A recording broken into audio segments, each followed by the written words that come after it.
అక్కడ ఉన్న కమిటీ ఒకటి ఏర్పాటు చేసుకొని తన లోపల తన ఒక నిర్ణయం తీసుకొని మళ్ళీ ఇప్పుడు బీసీలకు అన్యాయం చేసే ప్రయత్నం చేస్తున్నారు. మరి దీన్ని మాత్రం బీసీ లోకం ఎవరు కూడా సహించరు. ఎందుకంటే బీసీలు కావాల బీసీ మహిళ కావాలన్న ఉద్దేశంతోన మరి గతంలో కూడా దాదాపు ఒక 8 నెలల నుండి మేము పోరాటం చేస్తున్నాము.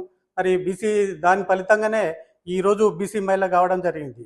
మరి ఉన్న హక్కును ఉపయోగించుకోకుండా మరి మాకున్న హక్కులను బీసీలకు ఉపయోగించుకోకుండా మరి ఇతర కొంతమందిని తయారు చేసి లేనిది ఒక బీసీ అని కల్పించుకొని వాళ్ళకు పట్టం కట్టాలని ఆలోచన చేస్తుంది. మరి ఈరోజు పార్టీ ఎక్కడ పోతుంది అనే దాని గురించి అందరూ ఆలోచన చేయాలి. పాలమూరు భవిష్యత్తు గురించి ఎవరు ఆలోచన చేస్తలేరు. మరి ఇదైతే ఎప్పుడైతే కార్పొరేషన్ ఎలక్షన్ ఏర్పడదో అప్పుడు అగ్రవర్ణాలు మేమైతాం అని వాళ్ళు ప్రయత్నం చేసిర్రు. మరి తర్వాత కూడా ఇప్పుడు కూడా కొంతమంది బీసీలను అందరూ ఏకమైపోయి మెజార్టీగా ఈరోజు బీసీలు ఉన్న పాలమూరు మరి బీసీ ఇంతవరకు గతంలో ఎమ్మెల్యేలుగా చేసినారు, మంత్రులుగా చేసినారు, అన్నీ చేసినారు. మరి తప్పుడు సమాచారం నేను నమ్ముకుంటూ తప్పుడు నిర్ణయం తీసుకుంటే ఫలితం గత టీఆర్ఎస్కు పట్టిన గతే వీళ్ళకు కూడా పడుతుంది.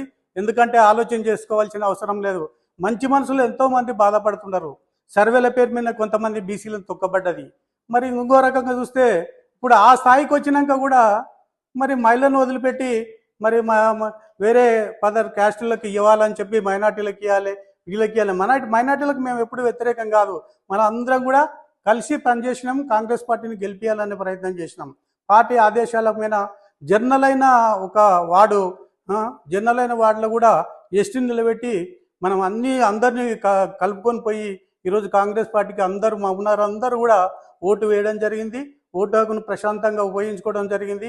ఎలాంటి అవాంఛిక లేకుండా ఒక బీసీ మహిళలను కాపాడుకోవాలన్న ఉద్దేశంతోన, ఒక బీసీలను కాపాడుకోవాలన్న ఉద్దేశంతోన ప్రశాంతంగా ఎలక్షన్ జరిగింది.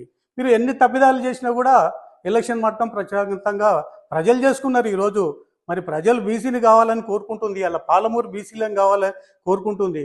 గతంలో ఉన్న బీసీలను పోగొట్టుకున్నాం కాబట్టి ఇప్పుడు బీసీలు కావాలనే కోరుకుంటున్నారు. మరి ఇటువంటి తప్పుడు నిర్ణయాలు తీసుకొని గతంలో సర్వేల పేరు మీద మోసం జరిగింది. ఇప్పుడు సిల్ కవర్ ఒకటి వస్తుంది. మరి ఆ కవర్లో నిర్ణయిస్తారని చెప్పి మరి అది ఢిల్లీకి వెళ్ళో మరి హైదరాబాద్కి వెళ్ళో మరి మన బీసీ సమాజం గుర్తించేందుకు మన ముఖ్యమంత్రి గారికి తెలుసు.